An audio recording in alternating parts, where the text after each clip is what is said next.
بسم اللہ الحمدللہ والصلاة والسلام علی رسول اللہ وعلی آلہ وصحبہ اجمعین اما بعد فاعوذ باللہ من الشیطان الرجیم بسم اللہ الرحمن الرحیم رب اشرح لی صدری ویسر لی امری واحلل عقدۃ من لسانی یفقہوا قولی السلام علیکم ورحمۃ اللہ وبرکاتہ۔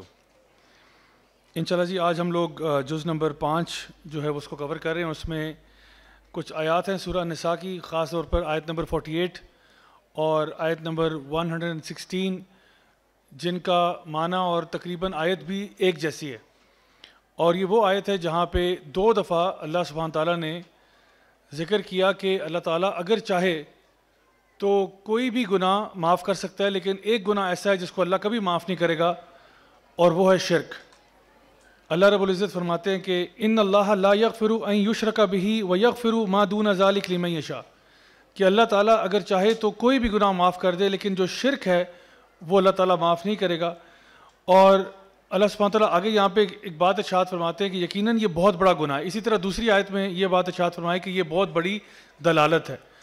تو اب اس سے کیا لیسن ہمیں ملتا ہے کہ اللہ تعالیٰ شرک کے بارے میں کتنے سیریس ہیں، کہ یہ کتنا بڑا گناہ ہے کہ انسان اپنے رب کو جھٹلا دے، اپنے رب کا انکار کر دے، جس ذات نے اس کو پیدا کیا، جس ذات نے اس کو پال پوس کے بڑا کیا، جس ذات نے اس کو وہ سب کچھ عطا فرمایا جو آج اس کے پاس ہے، اور وہ اسی کا انکاری ہو جائے۔ تو ویسے تو جب ہم بات کرتے ہیں اس کے بارے میں تو تاثر یہ آتا ہے کہ انسان اگر شرک کے اندر چلا جائے تو واپسی کا راستہ کوئی بھی نہیں ہے۔ اچھا، اب نبی کریم صلی اللہ علیہ وسلم کی ایک حدیث ہے اور وہ بڑی اہم ہے اور وہ بڑی مشہور حدیث ہے، اس کو حدیث بطاقہ والی حدیث بھی کہا جاتا ہے۔ یہ وہ حدیث ہے جہاں پہ ذکر کیا گیا کہ ایسے شخص کا جو کہ بہت گناہ گار تھا، اور جس طرح جو نارمل قسم کے گناہ ہوتے ہیں ان کے اندر انوالو تھا، اور شاید کچھ ایکسٹرا گناہوں میں بھی انوالو تھا، حتیٰ کہ اس کا جو پلڑا ہے گناہوں کا وہ بھر چکا ہے، اور پھر اس کے پاس سے اس کے پلے سے صرف ایک چھوٹا سا ٹکڑا بطاقہ نکلتا ہے جس کے اوپر لا الہ الا اللہ لکھا ہوتا ہے، اور جب وہ پلڑے پر ڈالا جاتا ہے تو وہ اس کے تمام گناہوں سے زیادہ بھاری ہوتا ہے، اور اللہ تعالیٰ اس کو معاف فرما دیتے ہیں۔ اچھا، اب اس حدیث کے اندر although بہت بڑی امید ہے اور بہت بڑی اللہ کی طرف سے رحمت ہے کہ یہ توحید کی طاقت کتنی زیادہ ہے کہ ایک بندہ جس نے اللہ کے ساتھ کسی کو شریک نہیں کیا۔ پھر اور حدیث بھی ملتی ہیں جہاں پہ ہم لوگوں نے کچھ ہی دن پہلے جب آیت الکرسی کی تفسیر پڑھے تھے تو شفاعت کی بات ہوئی، تو ایسی احادیث بھی ملتی ہیں جب یہ کہا جائے گا کہ بھئی جہنم سے جو شخص بھی ہے نیکی کرنے والا، حتیٰ کہ کسی کے پاس کلمہ بھی ہے تو اس کو بھی باہر نکال کے لے آؤ۔ پھر آخر میں کون رہ جائیں گے؟ وہی رہ جائیں گے جو مشرکین تھے اور منافقین تھے اور جو اس قسم کے لوگ تھے، وہ پیچھے رہ جائیں گے۔ تو کہنے کا مقصد یہ کہ توحید جو ہے نا، یہ کوئی ہلکی چیز نہیں ہے۔ اللہ تعالیٰ کی توحید پر قائم ہونا اور مرتے دم تک اس پر قائم ہونا، کسی کے ساتھ یعنی اللہ سبحانہ تعالیٰ کی ذات کے ساتھ کسی کو شریک نہ کرنا۔ اب یہ ہم نے کیا کرنا ہے؟ ہم نے اپنا جو ریڈار ہے نا شرک کے اعتبار سے، اس کو بڑا سینسٹیو کرنا ہے کہ کہیں مجھ سے غلطی سے بھی شرک نہ ہو جائے۔ اب شرک کی جو اقسام ہیں وہ ہم لوگوں نے لاسٹ ٹائم جو توحید کی اقسام تھی انہی کو اگر آپ فلپ کر دیں تو وہ شرک کی اقسام بن جاتی ہیں۔ توحید ہم نے پڑھی تھی ربوبیہ ہے، الوہیہ ہے اور اسماء و صفات ہے، یعنی رب اللہ کی ذات کو مانا جائے، آپ کا پالنے والا اللہ ہے۔ نمبر 2، عبادت کے لائق بھی اللہ ہی ہے، اور جتنی بھی اسماء و صفات اللہ تعالیٰ کی ہیں وہ کسی اور کو زیب نہیں دیتی کہ آپ کہیں کہ ٹھیک ہے جی اللہ تعالیٰ بھی جو ہے وہ میری مصیبتیں اور مشکلیں اور پریشانیاں دور کرنے والا ہے، اور نعوذ باللہ کوئی اور بھی ہے جو غیب سے مدد مجھے لا کے دے سکتا ہے۔ اس طرح کی بات ہم نہیں کر سکتے۔ دنیاوی قسم کی مدد جو ہے وہ ہم اوروں سے مانگ سکتے ہیں۔ مثال کے طور پہ اگر میری گاڑی کا ٹائر پنکچر ہو جاتا ہے تو میں کسی کہتا ہوں بھائی جان ذرا آ کے ذرا ہاتھ بٹا دیں، یہ ذرا جیک لگانا ہے گاڑی کو یا کوئی ایسی چیز، وہ اس میں کوئی مسئلہ نہیں ہے۔ لیکن میں بات کر رہا ہوں ایسی مدد جو صرف اللہ جس کا مستحق ہے، کہ میں اولاد مانگ رہا ہوں، میں مال میں اضافے کی دعا کر رہا ہوں، میں زندگی موت کی دعا کر رہا ہوں، میں کوئی اس قسم کی یعنی غیبی مدد کی بات کر رہا ہوں، اور وہ میں اللہ کے بجائے کسی اور کے در پہ مانگنا شروع کر دوں تو یہ کیا ہو جائے گا؟ شرک ہو جائے گا۔ تو اب شرک کی بھی 2 اقسام، یعنی ان 3 اقسام یہ تو ہیں ہی ہیں جو آپ کو بتانا کہ ربوبیہ، الوہیہ، اسماء و صفات۔ اس کے علاوہ 2 اور اقسام بھی ہیں، اور وہ ذرا سمپل ہیں زیادہ۔ ایک ہے شرک اکبر اور ایک شرک اصغر، یعنی ایک بڑا شرک ہے اور ایک چھوٹا شرک ہے، ہیں دونوں شرک ہی ہیں۔ اب یہ بڑے شرک تو سمجھ میں آ گئی، یہ جو بڑا شرک ہے شرک اکبر جو ہے اس کے اندر یہ 3 کیٹیگریز تھیں، آپ کو بتا دی میں نے، ربوبیہ، الوہیہ، اسماء و صفات۔ اب جو شرک اصغر ہے اس میں کس قسم کی چیزیں آتی ہیں؟ مثال کے طور پہ جب انسان جو ہے وہ اپنے نفس کا پجاری ہو جاتا ہے، اور اس کے بارے میں اللہ سبحانہ تعالیٰ قرآن مجید میں سورہ فرقان کی آیت نمبر 43 میں یہ بات ارشاد فرماتے ہیں کہ کیا آپ نے اس کو دیکھا جس نے اپنے نفس کو اللہ کے ساتھ شریک ٹھہرا دیا، یعنی اپنی خواہشات کو اللہ تعالیٰ کے ساتھ اس نے سامنے کھڑا کر دیا۔ یعنی ایک طرف اللہ کی مرضی اور ایک طرف آپ کی مرضی، اور آپ اللہ کی مرضی نہیں چل رہے، آپ اپنی مرضی کر رہے ہو. تو یہاں پہ جب سوال کیا جا رہا ہے کہ کیا آپ نے اس کو دیکھا، اس کا مطلب یہ کہ آپ اپنے آپ کو جب آئینے میں دیکھیں تو آپ غور کریں کہ کیا یہ وہی شخص تو نہیں ہے جو اپنے نفس کو اللہ کے ساتھ ایک اور چھوٹا گاڈ ود اے اسمال جی بنا دیتا ہے. تو یہ بھی ایک قسم کا شرک ہی ہے. اور پھر ایک اور قسم کا شرک یہ ہوتا ہے کہ جو حاسد ہوتا ہے نا، حاسد، وہ بھی ایک طرح کا چھوٹا شرک کر رہا ہوتا ہے. اب آپ کہیں یار ہر بندہ ہی شرک کر رہا ہے، حاسد کیسے شرک کر رہا ہے؟ حاسد اس لیے کر رہا ہے کیونکہ حاسد جو ہے وہ اللہ تعالیٰ کی تقسیم سے راضی نہیں ہوتا. حاسد جو ہوتا ہے نا وہ کہتا ہے بھئی اس کے پاس نئی گاڑی کیوں آئی، میرے پاس کیوں نہیں آئی؟ اس کو جاب میں پروموشن کیوں ملی، مجھے کیوں نہیں ملی؟ تو وہ کس کو چیلنج کر رہا ہے؟ دراصل اللہ تعالیٰ کی تقدیر کو چیلنج کر رہا ہے، اللہ تعالیٰ کی جو تقسیم ہے اس کو چیلنج کر رہا ہے. تو اس لیے ہمارا جو ریڈار ہے نا شرک کے معاملے میں، یہ بڑا سینسٹیو ہونا چاہیے. ہلکی سی بھی آپ کو شرک کی بو آئے، آپ کہیں اللہ اکبر، استغفر اللہ استغفر اللہ، میں نے اس طرف نہیں جانا. تو یہ وہ چیزیں جس سے بچنا بہت ضروری ہے. لیکن میں سمجھتا ہوں آج کے اس دور میں جو ہمارا مسئلہ ہے نا وہ ایک اور قسم کا شرک ہے. اور وہ شرک کیا ہے؟ وہ ہے جس کو ہم سیکولرزم کہتے ہیں. سیکولرزم کیا ہے اس کی پہلے میں آپ کے سامنے ڈیفینیشن رکھ دیتا ہوں. ویسے آج کل کچھ لوگ کہتے ہیں جی اسلامک سیکولرزم بھی کچھ ہے ہوتی ہے. تو there is no such thing as Islamic secularism. Islamic secularism is like seeing کہ کوئی موٹا سا پتلا بندہ مجھے آج نظر آیا. یہ دونوں چیزیں اپوزٹ ہیں. یا میں کہتا ہوں کوئی مجھے کالا سا گورا نظر آیا یا لمبا سا چھوٹا نظر آیا. یہ یعنی بالکل اپوزٹ چیزوں کو ساتھ ملا دینا اسلامک سیکولرزم. اگر میں کہتا ہوں اسلامک شرک تو آپ میری بات مان لیں گے. میں کہتا ہوں جی میں آپ کو نا اسلامک شرک کی طرف لے جانا چاہتا ہوں، تو آپ کہیں گے یار شرک اور اسلام دونوں اپوزٹ ہیں. اللہ تعالیٰ فرما رہا ہے اللہ کوئی گناہ معاف کر دے گا، شرک معاف نہیں کر رہا. آپ اسی کو اسلام سے جوڑ رہے ہیں. اب سیکولرزم کیا ہے؟ اس کی جو ڈیفینیشن ہے مریم ویبسٹر ڈکشنری کی، وہاں پہ تو کہتے ہیں کہ اٹ از انڈیفرنس ٹو اور ریجیکشن اور exclusion of religion and religious considerations. یعنی ایک پولیٹیکل فلسفی ہے کہ آپ یا تو دین کے معاملے میں انڈیفرنٹ ہیں، you don't care about religion. When running people's affairs, جب دنیا میں کے معاملات کو طے کرنا ہو، لوگوں کے معاملات کو ڈیل کرنا ہو، یا تو آپ ریلیجن کے بارے میں کیئر نہیں کرتے یا اس کو ریجیکٹ کرتے ہو یا اس کو ایکسکلوڈ کرتے ہو جان بوجھ کے. And all kind of religious considerations. یہ اب مریم ویبسٹر ڈکشنری کی ڈیفینیشن ہے.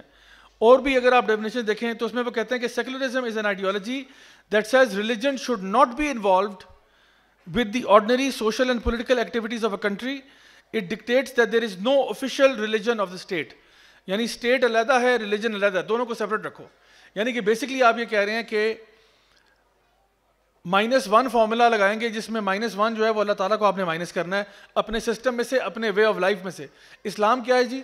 اسلام ایک وے آف لائف ہے، اسلام ایک ضابطہ حیات ہے، اسلام ایک ریلیجن نہیں ہے، اسلام ایک مذہب نہیں ہے، اسلام ایک وے آف لائف ہے، ایک دین ہے. دین میں اور مذہب میں فرق ہے. مذہب وہ ہوتا ہے جو فار ایگزامپل آپ کہتے ہو جی میں جمعے کی جمعے کرتا ہوں یا اتوار کے اتوار کرتا ہوں، یہ میرا مذہب ہے اور یہ میرا بزنس ہے اور یہ میرا اسکول ہے. یہ سب علیحدہ علیحدہ ہیں اور یہ سب علیحدہ ہو کے آپس میں بالکل ڈفرینٹ بھی ہو سکتے ہیں. لیکن ہمارا جو اسلام ہے ہمارا وے آف لائف ہے، ہمارا ضابطہ حیات ہے. وہ ہمارے صبح اٹھنے سے لے کے رات سونے تک ہم اسلام کے دائرے کے اندر ہی ہوتے ہیں، کسی پوائنٹ پہ اس دائرے سے باہر نہیں چلے جاتے. تو سیکولرزم یہ کہتا ہے، آسان اردو ترجمہ یہ ہے کہ برائے مہربانی ہمیں اپنے روزمرہ کے معاملات کو چلانے میں، لوگوں کے معاملات کو ڈیل کرنے میں مذہب سے مشورہ لینے کی ضرورت نہیں ہے. اس کا یہ مطلب ہوا کہ آپ یہ کہہ رہے ہو کہ بیسکلی اللہ تعالیٰ کو ہم بیچ میں نہیں لے کر آئیں گے. جو لبرلزم کے فاؤنڈنگ فادرز ہیں اس میں جان لاک بھی ہیں، جن کا جو سیکنڈ ٹریٹیز آن گورنمنٹ تھا اس کے اندر انہوں نے یہ پہلی دفعہ ٹرم کوئن کی. حالانکہ جان لاک اللہ کو مانتا تھا اور اس نے سیکنڈ ٹریٹیز کو سٹارٹ ہی کیا بائبل کی بک آف جینیسس کے ساتھ کہ سب سے پہلے آدم علیہ السلام، یعنی سب سے پہلے اللہ تعالیٰ نے آدم علیہ السلام کو پیدا کیا تو اللہ کو ایکنالج کرتا ہے اللہ تعالیٰ تھے، اللہ نے آدم علیہ السلام کو پیدا کیا، اس سے ایو کو، اما حوا کو پیدا کیا اور دنیا میں انسانوں کو بکھیر دیا. یہاں تک تو وہ مانتا ہے. پھر اس کے بعد آگے جا کے وہ کہتا ہے کہ دیکھیں لیکن اب جو ہے نا اللہ تعالیٰ ہمارے افیئرز میں انوالو نہیں ہوتا، نعوذ باللہ. اور اب جو ہے government of the people, for the people, by the people ہوگی. یعنی اب جو قانون سازی ہوگی وہ ہم خود کریں گے، اب اللہ سے مشورہ نہیں لیں گے. آگے جا کے آپ دیکھیں والٹیر جو ہے اس نے مثال دی اللہ تعالیٰ کے بارے میں. وہ کہتا ہے کہ جی God is an absentee landlord, اور اس کی مثال اس نے دی واچ میکر انالوجی, بڑی مشہور ہے watch maker analogy. Watch maker analogy کیا ہے کہ اس نے کہا کہ اللہ تعالیٰ کی مثال ایسے ہے نعوذ باللہ کہ جس طرح ایک گھڑی بنانے والا ہوتا ہے نا, تو جس نے گھڑی بنائی ہے, اب جس نے یہ گھڑی بنائی ہے وہ پتہ نہیں کہاں بیٹھا ہوا ہے, کہیں جو ہے نا یورپ میں بیٹھا ہوگا. اچھا وہ بندہ جو ہے اب وہ اس گھڑی کے چلنے سے انوالو نہیں ہے, وہ گھڑی بنائی اس نے لیکن اب وہ بیٹھا ہوا ہے یورپ میں کہیں پہ, لیکن یہ گھڑی اب چل رہی ہے, تو وہ اس کے اندر انوالو نہیں ہے اس پروسیس میں. تو والٹیر نے کہا تھا کہ اللہ تعالیٰ کو چلو اگر ہم مان لیتے ہیں تو اس نے کائنات بنائی اور اب وہ نعوذ باللہ چھٹی پہ چلا گیا. حالانکہ ہم نے سورہ یعنی جو بقرہ میں آیت الکرسی میں پڑھا تھا لا تأخذہ سنۃ ولا نوم ولا یؤودہ حفظہما, اللہ تعالیٰ کو کوئی فٹیگ نہیں ہے اس دنیا کے افیئرز کو مینیج کرنے میں, اور نہ اللہ کو اونگ آتی ہے اور نہ نیند آتی ہے, یعنی اللہ انوالو ہے اس پروسیس کے اندر. تو والٹیر نے کہا نہیں, بنا کے وہ چلا گیا, اب ہمارے اوپر ہے کہ ہم اپنی قانون سازی خود کریں گے, ہینس وی ہیو سیکولرزم. تو یہ آگے جی سیکولر تھاٹ کہ اب ہم اپنے افیئرز کو خود ڈیل کریں گے. تو اب حلال اور حرام کا فیصلہ ہم برائے مہربانی کسی مذہبی کتاب سے رابطہ نہیں کریں گے, یا ہم یہ نہیں کہیں گے کہ جی اب ہمارے فیصلے ہوں گے تو ہم کہیں گے کہ جی بتائیں کہ آپ کے مذہب میں کیا ہے تو ہم اس فیصلے پہ چلیں گے. ایسا نہیں ہوگا, ہم خود, انسان خود ڈیسائیڈ کرے گا کہ کون سی چیز کرنے والی ہے اور کون سی نہیں کرنے والی. فاسٹ فارورڈ کریں تو امریکہ میں آ جائیں, اور آج آپ امریکہ میں دیکھیں کہ مثال کے طور پہ وہ کہتے ہیں کہ جو ان کا مین ایتھیکل پرنسپل ہے وہ اس چیز پر بیسڈ ہے کہ دو لوگوں کے بیچ میں اگر کنسنٹ ہے, کیونکہ لبرلزم ہے نا, لبرٹی ہے, ہر بندے کے پاس انڈیویجول فریڈمز ہیں, شخصی آزادی ہے آپ کے پاس, اور وہ شخصی آزادی اس طرح کی ہے کہ اگر کسی کو کوئی نقصان نہیں ہو رہا تو بسم اللہ, as long as two people have consent تو دیٹس اوکے. تو مثال کے طور پہ اگر ایک لڑکا لڑکی جو ہیں وہ غیر شادی شدہ ہیں لیکن آپس میں کنسنٹ ہے, کوئی جبری کوئی معاملہ نہیں ہے, تو ٹھیک ہے, اس میں کوئی مسئلہ نہیں ہے. گرل فرینڈ بوائے فرینڈ ہو کے ساتھ رہ بھی لیں تو کوئی مسئلہ نہیں, بغیر نکاح کے رہ رہے ہیں, بچے بھی ہو جائیں تو کوئی مسئلہ نہیں. حالانکہ ہمارا دین جو ہے وہ آپ کے جان, مال, حسب, نسب سب کی حفاظت کرتا ہے. یہ مقاصد شریعت کے اندر چیزیں ہیں, یہ بنیادی چیزیں جن کی دین جو ہے وہ پروٹیکشن کا ذمہ لیتا ہے. تو وہ کہتے ہیں نہیں کوئی بات نہیں, اگر لڑکا لڑکی اگر ایک ساتھ بھی ہیں تو دونوں کنسنٹ سے رہ رہے ہیں, آپس میں دونوں کی رضامندی ہے تو کوئی مسئلہ نہیں. اب تو معاملہ آگے بڑھ کے اگر لڑکا بھی آپس میں ساتھ رہنا شروع کر دیں پیار محبت کے ساتھ تو اس میں بھی کوئی مسئلہ نہیں ہے ان کو. پھر وہ کہتے ہیں کہ مثال کے طور پہ اگر ایک بندہ سودی کاروبار کر رہا ہے, ایک سود دے رہا ہے ایک لے رہا ہے, تو آپس میں کانٹریکٹ ہے, میوچل کانٹریکٹ ہے, کنسنٹ کے ساتھ ہوا ہے تو کوئی مسئلہ نہیں, بالکل ٹھیک ہے. حالانکہ اللہ تعالیٰ قرآن میں کیا کہہ رہے ہیں کہ یہ اللہ اور اس کے رسول سے جنگ ہے, اور صحابہ کہا کرتے تھے کہ جو بندہ سود میں ڈیل کر رہا ہے وہ جب مرے تو برائے مہربانی اپنے ساتھ تلوار لے کے مرے, تلوار اور شیلڈ لے کے مرے, کیونکہ جب وہ قیامت کے دن اٹھایا جائے گا سب سے پہلے اس کو اللہ اور اس کے رسول سے جنگ کرنی ہوگی جا کے, پھر باقی معاملات ہوں گے اس کے کہ اس کے ساتھ کیا ہوگا. تو جب وہ مرے تو اس حالت میں مرے کہ تلوار اس کے ہاتھ میں, کیونکہ جیسے ہی وہ اٹھے گا تو اس کو سب سے پہلے اللہ تعالیٰ کے سامنے مقابلہ کرنا پڑے گا. اللہ اکبر کبیرہ. اور آپ کہہ رہے ہیں کوئی بات نہیں, کوئی بات نہیں, اللہ کی بات کدھر ہے اور آپ کی بات کدھر ہے. پھر انہوں نے کہا کہ ٹھیک ہے جی, اگر کوئی بندہ شراب پی رہا ہے اور دوسرا پلا رہا ہے, دونوں کنسنٹ سے کر رہے ہیں, دونوں کی رضامندی ہے تو کوئی مسئلہ نہیں, یہ بھی ٹھیک ہے بالکل. کوئی زبردستی کسی کو شراب نہیں پلا رہا, کنسنٹ ہے, نو پرابلم. اچھا پھر یہ کہ جوا ایک بندہ کھیل رہا ہے, کھلا رہا ہے, لاس ویگس آپ چلے جائیں, سن سٹی کہتے ہیں اس کو, گناہوں کا شہر یہ نام ہے اس کا, ہر طرح کا کسینو اور گیمبلنگ کی اپرچونٹی وہاں پہ آپ کو پرووائڈ کی گئی ہے, لیکن کوئی مسئلہ نہیں ہے, وہ لیگل ہے. کیوں؟ کیونکہ کنسنٹ سے ہو رہا ہے. ایک بندہ اپنی کنسنٹ سے پیسے ڈالتا ہے اور جو دوسرا کسینو ہوتا ہے اس کے پیسے لے لیتا ہے, تو ٹھیک ہے, نو پرابلم. اور یہ بھی ایک بہت بڑی ڈیبیٹ تھی بہرحال امریکہ میں جو چھڑی, اور بلکہ جرمنی میں سٹارٹ ہوئی تھی, کہ ایک بندے نے انٹرنیٹ پہ ایڈ ڈالا کہ میں چاہتا ہوں کہ میرے مرنے کے بعد مجھے کوئی کھا جائے. یہ انسان کی جب مت ماری جاتی ہے نا پھر ایسا ہوتا ہے. تو جرمنی نے ایک بندے نے انٹرنیٹ پہ ایڈ ڈالا کہ میں چاہتا ہوں کہ مرنے کے بعد مجھے کوئی کھا جائے تو میں اس کو $1 دے گا. تو ادھر سے کوئی 50 ایک لوگوں نے حامی بھر دی کہ بھی پیسے دیں گے تو اگر آپ کو یعنی if you are cooked right we'll eat you, no problem. تو کیا ہوا, اس نے پھر فائنلی ایک کے ساتھ گاہک بنایا, ڈیل فائنل کر دی اس نے, اور ڈیل فائنل کرنے کے بعد جب اس کا انتقال ہوا تو وہ بندہ اسے کھا گیا. جب کھا گیا تو کیس ہو گیا اس پہ کہ جی یہ کینیبلزم ہوا ہے. تو اس نے کہا جی میرے پاس یہ اسٹیمپ پیپر ہے, $50 والا, $50 نہیں تھا جرمنی میں جو بھی اسٹیمپ پیپر ہوتا ہے, اس پہ لکھا ہوا تھا کہ جی یہ بالکل کانٹریکٹ ہے, لیگل ٹینڈر ہے, لیگل ٹینڈر ہے جی ان کے پاس ڈاکیومنٹ ہے, وہ کہہ رہا ہے کہ جی کنسنٹ سے ہوا ہے, اس کا انگوٹھا بھی لگا ہوا ہے, سائن بھی ہوا ہے. تو یہ بہت بڑا کیس بن گیا ان کا کہ جی کنسنٹ میں کیا کچھ الاؤ کریں گے پھر آپ, کیا کینیبلزم الاؤ کر دیں پھر ہم, یعنی یہ ان کے ہاں بڑا ایتھیکل مسئلہ بن گیا یہ کہ بھئی کنسنٹ میں پھر کتنا کچھ جائز ہے. تو ہمارا دین تو پہلے کہتا تھا کہ بھئی جو اللہ اور اس کے رسول کی بات ہے وہ حتمی ہو جائے گی آپ کے لیے, چاہے کنسنٹ اور no consent whatever it might be. اللہ اور رسول کے جو فیصلے ہوئے ہیں یا قرآن مجید میں یا حدیث مبارکہ میں, اس کے خلاف ایز اے مسلم آپ نہیں جا سکتے. یعنی آپ کے اوپر پابندی ہے کہ آپ نے ماننا ہی ماننا ہے. پھر لوگ کہتے ہیں نہیں لیکن دیکھیں قرآن مجید میں وہ آیت ہے کہ لا اکراہ فی الدین, دین میں کوئی جبر تو نہیں ہے, تو پھر سیکولر ہونے میں کیا مسئلہ ہے. تو اس کا مطلب ہے لا اکراہ فی الدین آپ کو سمجھ میں نہیں آئی آیت. لا اکراہ فی الدین کا مطلب واقعی میں یہ ہے کہ دین میں کوئی جبر نہیں ہے. لیکن یہ کس کے اوپر بات فٹ ہو رہی ہے, یہ اس کے اوپر ہے جو غیر مسلم ہے. آپ غیر مسلم کے اوپر جبر نہیں کر سکتے. غیر مسلم کو میں گن پوائنٹ پہ کلمہ پڑھا دوں, اس سے نہ اس کو فائدہ ہوگا نہ مجھے فائدہ ہوگا. اس کو فائدہ اس لیے نہیں ہے کیونکہ اس نے دل سے پڑھا نہیں. اقرار باللسان تو کیا لیکن اقرار بالقلب نہیں ہوا اس کا. اور مجھے فائدہ اس لیے نہیں ہے کیونکہ مجھے کہا تھا کہ تم نے دعوت و تبلیغ کرنی ہے, گن پوائنٹ پہ اسلام نہیں قبول کروانا. تو میں کسی کو جبرن اسلام میں داخل نہیں کر سکتا, فورسڈ کنورژن نہیں کروا سکتا میں. لیکن اگر بندہ اپنی مرضی سے اسلام میں داخلہ لے لیتا ہے, اسلام میں ایڈمیشن بہت ایزی ہے, آپ کلمہ پڑھ دیں, آپ ہمارے بھائی ہیں. لیکن یاد رکھیں اسلام میں گریجویٹ کرنا مشکل کام ہے. یونیورسٹی میں داخلہ تو مل جائے گا آپ کو, داخلہ مل گیا بسم اللہ اہلا و سہلا و مرحبا آ جائیے. لیکن گریجویشن کے لیے جو ہے نا, جس طرح اسکول میں داخلہ آپ کو مل جاتا ہے, کسی بھی زبردست قسم کا اسکول ہے, آئی وی لیگ یونیورسٹی ہے, ٹھیک ہے جی, آئی وی لیگ یونیورسٹی میں داخلہ ہو گیا آپ کا. اب داخلہ ہونے کا کیا مطلب ہے کہ آپ کا 4.0 جی پی اے کے ساتھ گریجویٹ کر گیا آپ؟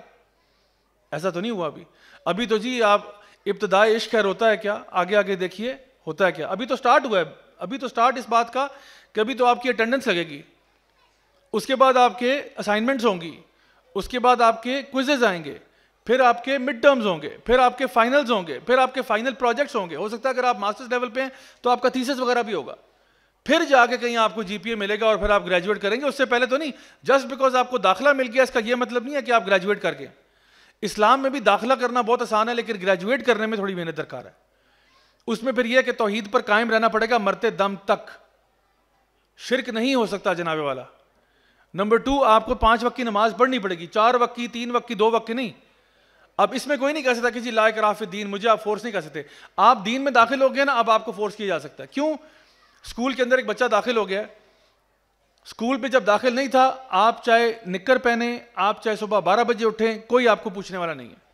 لیکن جب آپ کا داخلہ ہو گیا تو آپ اسکول برائے مہربانی یونیفارم میں ہی آئیں گے. یونیفارم کے علاوہ آپ نہیں کہہ سکتے کہ جی میں جو مرضی کروں, آپ کو فالو کرنا پڑے گا. اور اسکول آپ پہ جبر کر سکتا ہے کہ بھئی تم یونیفارم میں آؤ گے ورنہ گیٹ آؤٹ. آپ 12 بجے نہیں اٹھ سکتے, اب آپ کو 8 بجے اسکول رپورٹ کرنا پڑے گا, نہیں کرو گے اسکول والے باہر نکال دیں گے. تو اسی طرح سے اسلام میں جب آپ داخل ہو گئے ہیں تو اب آپ کو اسلام کے قواعد و ضوابط, رولز اینڈ ریگولیشنز کو فالو کرنا ہوگا. اب آپ یہ نہیں کہہ سکتے میں اسلام میں داخل ہو گیا لیکن میرا طرز زندگی سیکولر ہوگا. میں اسلام میں داخل ہو گیا, اللہ کو مانتا ہوں, اللہ وحدہ لا شریک ہے, اللہ کے رسول کو مانتا ہوں, لیکن قانون جب فالو کروں گا تو وہ ہوگا جس میں اللہ کو مائنس کر کے میں قانون فالو کروں گا. یہ بالکل یعنی متضاد ہے, یعنی سمجھے بالکل اپوزٹ ہے to the Islamic way of life. اور یہ آج کا ہمارا ماڈرن ڈے شرک ہے, وہ یہ والا شرک ہے کہ ہمیں پتہ بھی نہیں ہوتا, ہم کہتے ہیں نہیں جی ہم تو بڑے اچھے مسلمان ہیں. یہ کس قسم کا مسلمان ہے جو اللہ تعالیٰ کے بتائے ہوئے احکامات کو, اللہ تعالیٰ کے بتائے ہوئے فیصلوں کو اہمیت ہی نہیں دیتا, ان کو سرے سے کنسیڈر ہی نہیں کرتا کہ یہ بھی کسی گنتی میں آتے ہیں. آج کا جو پاکستان میں جو ہمارا جن کے ساتھ تعلق واسطہ پڑتا ہے, جو ہمارا لبرل طبقہ ہے, ان کے ساتھ ہماری سب سے بڑی جنگ اسی بات پہ ہے.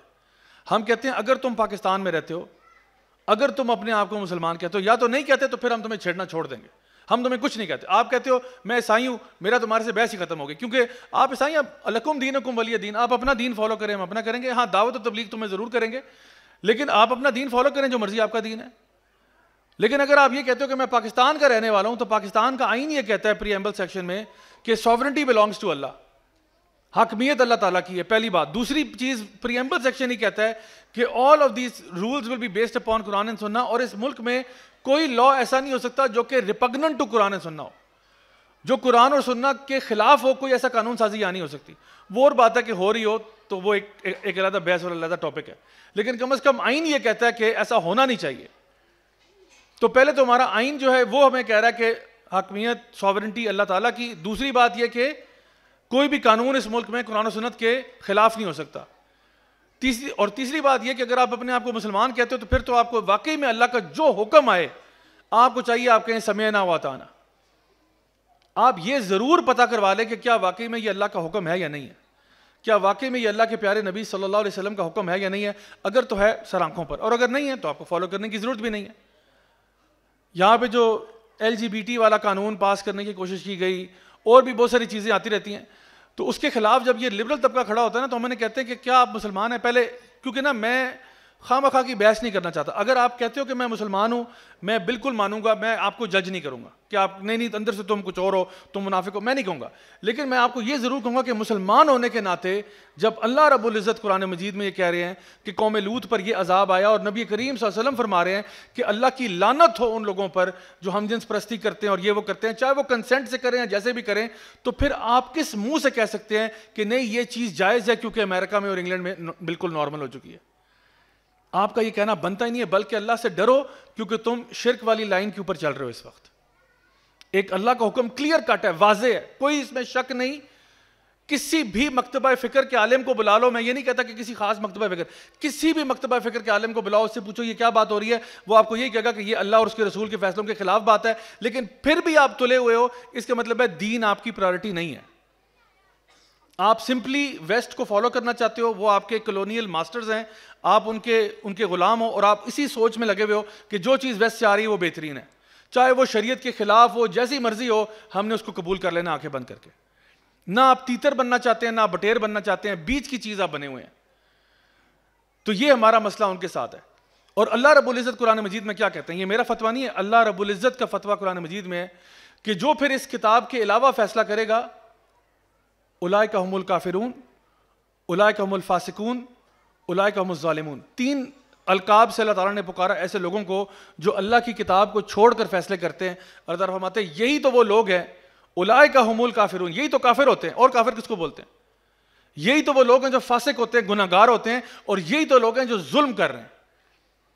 ظلم کیا ہوتا ہے؟ ظلم ہوتا ہے جب جس چیز کی جو جگہ بنتی ہے نا اس کو اس سے ہٹا دیا جائے تو یہ ظلم ہوتا ہے. یعنی بیسک لغوی معنی ظلم کا یہ ہے, یعنی اللہ تعالیٰ کو جو رسپیکٹ, جو اتھارٹی ڈیو تھی, آپ نے نعوذ باللہ اللہ سے اٹھا کے کسی اور کو جو ہے نا دے دیا.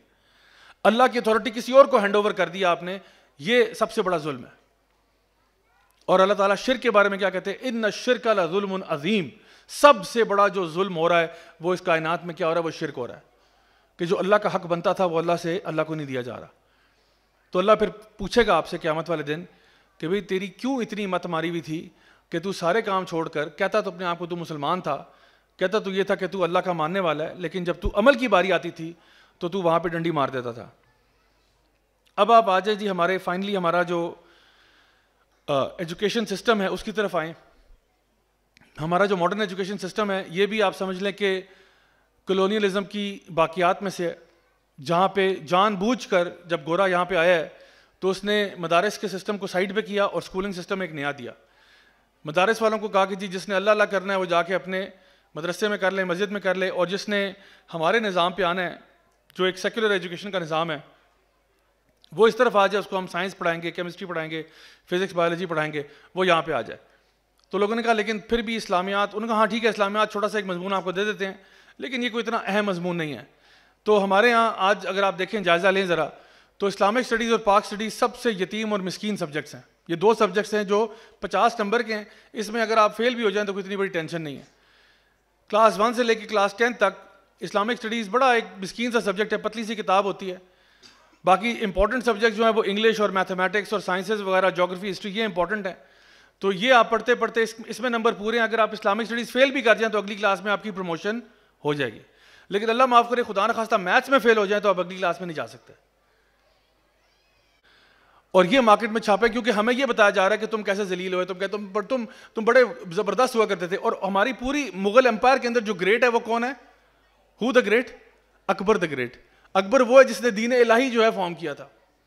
یعنی اگر کوئی آپ کہے نا کہ جو سب سے زیادہ بغاوت پہ تلا ہوا تھا وہ اکبر ہی تھا, اور وہ ہمیں اکبر دا گریٹ پڑھایا جاتا ہے کہ تم بھی اگر بننا ہی ہے, ویسے تو پوری مغل امپائر کا ہی ڈاؤن فال ہے, لیکن ویسے اگر کوئی بننا ہی ہے تو چلو اکبر دا گریٹ کو ایمولیٹ کر لو. خود تو بدلتے نہیں، قرآن کو بدل دیتے ہیں. اس قسم کا رویہ رکھ لو اپنا. تو اصل میں جو ان کا مشن تھا نا، وہ کیمپین یہی تھا کہ مسلمانوں کو ہم نے تھوڑا سا واٹر ڈاؤن کروانا ہے، ان کو اپنے دین سے 2 سٹیپ نیچے لے کے آنا ہے. کیسے لے کے آئیں ان کو؟ تو طریقہ واردات بلکہ یہی ہے کہ ایک ایسا ایجوکیشن سسٹم دو جہاں پہ اسلام کی کوئی ایسا امپورٹنس نہ ہو، نہ اسلام کی ہو، نہ تمہیں اپنی آئیڈینٹی کا پتہ ہو کہ تم خود کون ہو. یہ اور بات ہے کہ اگر پڑھانا چاہتے تو بہت کچھ اور بھی پڑھایا جا سکتا تھا ہمارے ہیروز کے اعتبار سے جن کو ہم ایمیولیٹ کرتے ہیں، اسٹارٹنگ فرام دا پروفٹ صلی اللہ علیہ وسلم، کیونکہ ہماری ہسٹری تو وہاں تک جاتی ہے. خالد بن ولید پڑھائے جا سکتے تھے، سلطان محمد فاتح پڑھائے جا سکتے تھے، صلاح الدین ایوبی پڑھائے جا سکتے تھے، ٹیپو سلطان پڑھائے جا سکتے تھے. یعنی پڑھانے کو تو بہت سے لوگ ہیں جو ہمارے ہمارے ٹریڈیشن، ہمارے کلچر، ہمارے ریلیجن کا حصہ ہیں، تاکہ ہمیں پتہ چلتا کہ ہم کون تھے. اور ان کی لیگیسیز وہ ہیں جن کو ہم کنٹینیو کر سکتے ہیں. تو یہاں پہ ہمارا جو ماڈرن ایجوکیشن سسٹم ہے اس کے اندر انہوں نے کیا کیا، جان بوجھ کر آہستہ آہستہ یا تو اللہ تعالیٰ کو مائنس کرنے کی کوشش کی، یا پھر یہ کہا کہ اگر اس میں آپ فیل بھی ہو جائیں تو کوئی اتنی بڑی امپورٹنٹ بات نہیں ہے. تو یہ پورا سسٹم ہے. اور پھر اس میں سے وہ ایتھکس اور تربیہ کا ایسپیکٹ تو ویسے نکل گیا. آپ لوگ سب اس بات کی گواہی دیں گے کہ ایک زمانے میں کہا جاتا تھا تعلیم و تربیت. تو تربیت نامی چیز تو اس وقت اسکول کلیم بھی نہیں کرتے کہ ہم کر رہے ہیں. آپ کسی بھی اسکول کے ہیڈ سے جا کے پوچھیں کہ جی آپ بچوں کی تربیت کر رہے ہیں، وہ کہتے ہیں نہیں ہم تو تعلیم دے رہے ہیں. کیا تعلیم دے رہے ہیں؟ انگلش پڑھا رہے ہیں، ان کو اردو پڑھا رہے ہیں، کیمسٹری فزکس پڑھا رہے ہیں. بلکہ میں آرگیو کروں گا کہ شاید ہم تعلیم بھی نہیں دے رہے. آپ کہیں گے نہیں آپ ایکسٹریمسٹ ہو رہے ہیں. یہ تو بہت ہی ایکسٹریم بات کہہ دی کہ تعلیم بھی نہیں دے رہے. میں کہوں گا اس کی دلیل یہ ہے کہ یہ کیا عجیب معاملہ ہے، یہ کیا عجیب ماجرا ہے کہ وہ بچہ جو ایک اسکول جاتا ہے جہاں پہ وہ میٹرک کر رہا ہے یا او لیولس کر رہا ہے اور فیسیں دے رہا ہے وہ 20,000 25,000 روپے مہینے کا، اس کے باوجود وہ گھر آ کے کدھر جاتا ہے؟ اکیڈمی. اس کا مطلب ہے تعلیم بھی نہیں دے رہے. یہ کیا عجیب بات ہے. آپ پیسے کس چیز کے دے رہے ہیں؟ پھر جو والدین بچوں کو اسکول بھیج رہے ہیں کس کے پیسے دے رہے ہیں؟ 25,000 روپیہ مہینے کا آپ دے رہے ہیں اس کی فزکس کیمسٹری بایولوجی کے لیے. تو وہ تو بچہ اگر اس میں بھی فزکس نہیں پڑھ رہا تو پھر بعد میں اکیڈمی جا کے اور ٹیوشن پڑھ رہا ہے تاکہ اس کو فزکس صحیح سے سمجھ میں آئے. اس کا مطلب ہے کلاس میں فزکس بھی نہیں پڑھا رہے، کیونکہ فزکس اکیڈمی میں سمجھ میں آتی ہے، کلاس میں تو سمجھ میں ہی نہیں آتی. تو اب تو یہ بزنس ہے، سمپل بات ہے، بزنس ہے اور کچھ بھی نہیں ہے. اور ہم بھیجے جا رہے ہیں بچوں کو وہاں پہ. تو there is a major overhauling that needs to be done. تو ایک تو تربیہ کا پہلو ویسے نکل گیا. رہی بات یہ کہ ہمیں چاہیے یہ تھا کہ بچوں کو اللہ سے جوڑتے وہاں پہ کہ بیٹا جو کچھ بھی ہے، کیونکہ آپ اپنی ریئلٹی کو اگنور نہیں کر سکتے. ہم اللہ کے بندے ہیں، ہم نے اللہ کے پاس لوٹ کے جانا ہے. ہماری نظر، ایک مسلمان کی نظر دنیا اور آخرت دونوں پر ہوتی ہے. ربنا آتنا فی الدنیا حسنہ وفی الآخرۃ حسنہ وقنا عذاب النار. ہم یہ نہیں کرتے کہ جی اپنی آنکھیں بالکل ایک چیز کو بالکل ہی سائڈ لائن کر دیں کہ جی اللہ تعالیٰ کو بھی سائڈ پہ کر دیا، آخرت کو بھی سائڈ پہ کر دیا، بس دنیا دنیا دنیا مٹیریلسٹک چیزوں کی طرف فوکس کر رہے ہیں. یہ طریقہ واردات نہیں تھا. یہ ایسا کام نہیں تھا کہ بس یہ کرنا ہے ہم نے.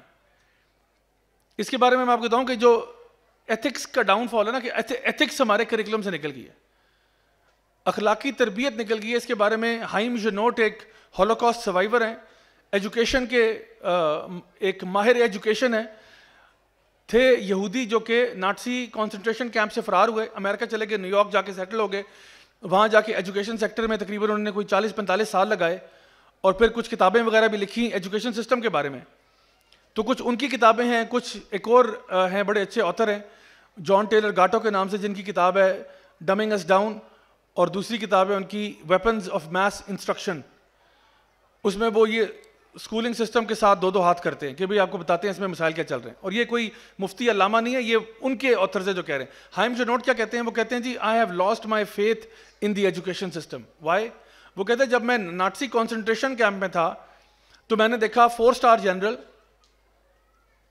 Highly qualified doctors, trained nurses اور بڑے پڑھے لکھے انجینئرز، انہوں نے مل کر 6 ملین جوز کو قتل کیا through firing squad, lethal injection, gas chambers.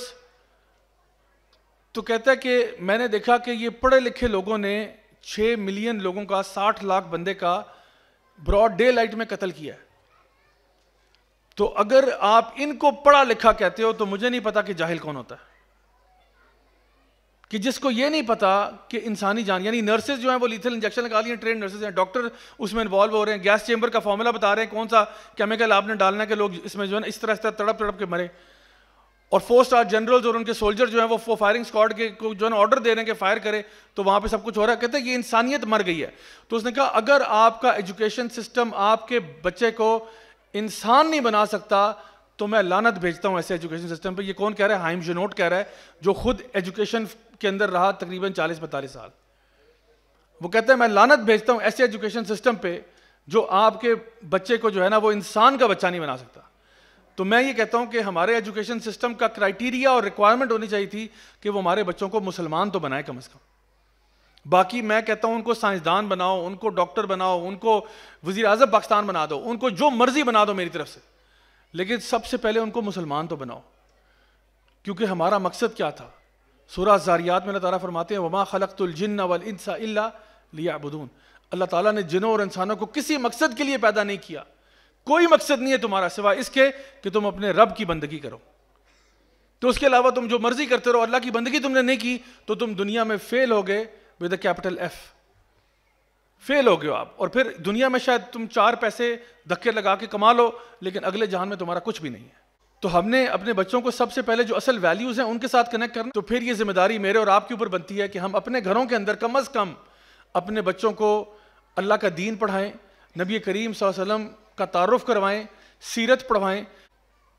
تو میری دعا ہے کہ اللہ تعالیٰ ہمیں یہ نیک کام کرنے کی توفیق عطا فرمائے, اپنے گھروں کو دین کا گہوارہ بنانے کی توفیق عطا فرمائے, اور ہمارے دلوں کو اور ہمارے گھروں کو ہم لوگ قرآن کے نور سے بھر سکیں انشاءاللہ. اللہ تعالیٰ سے یہ دعا ہے. بسم اللہ الحمدللہ والصلاة والسلام علی رسول اللہ وعلی آلہ وصحبہ اجمعین.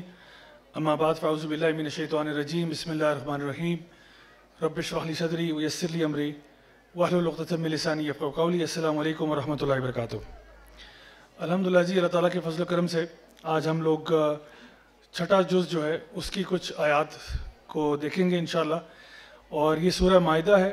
سورہ مائدہ کی آیت نمبر 9 سے لے کے آیت نمبر 11 کی طرف ہم غور کریں گے. اللہ سبحانہ تعالیٰ ویسے تو جو بھی بات اللہ تعالیٰ قرآن مجید میں کہتے ہیں وہ بالکل حق ہوتی ہے, سچ ہوتی ہے, لیکن کچھ آیات آپ کو ایسی ملیں گی قرآن مجید میں جہاں پہ اللہ سبحانہ تعالیٰ کسی چیز کا وعدہ کرتے ہیں.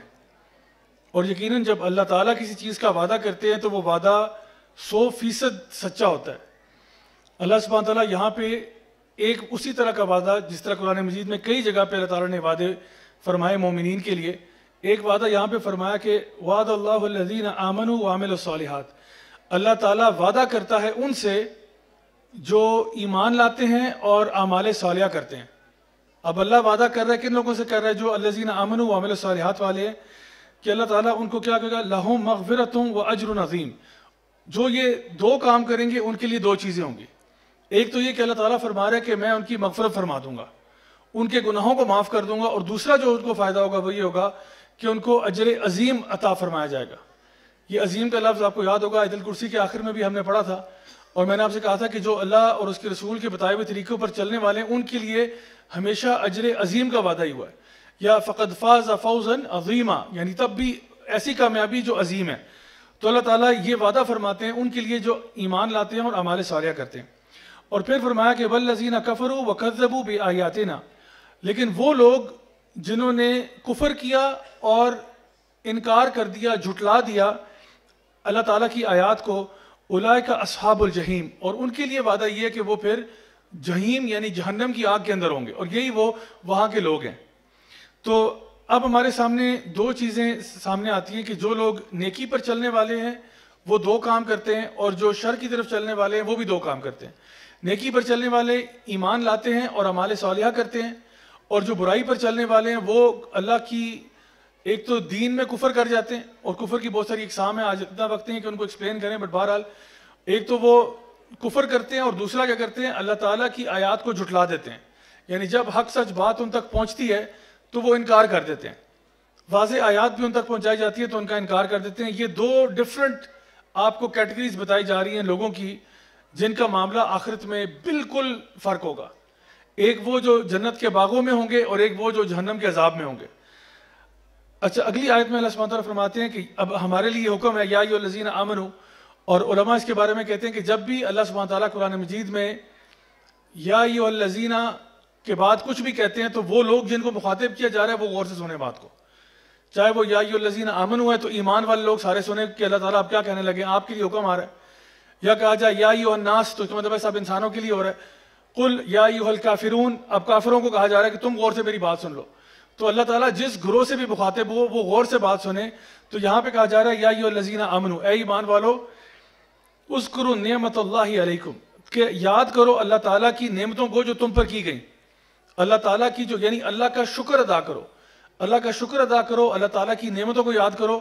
اور یہ تو آیت نمبر 11 ہے. اسی طرح اسی سورہ کی آیت نمبر 20 میں موسیٰ علیہ السلام نے بھی یہی الفاظ اپنی قوم سے کہے، یا قومی اذکروا نعمت اللہ علیکم، کہ اے میری قوم اللہ کا شکر ادا کرو، اللہ کی نعمتوں کو یاد کرو.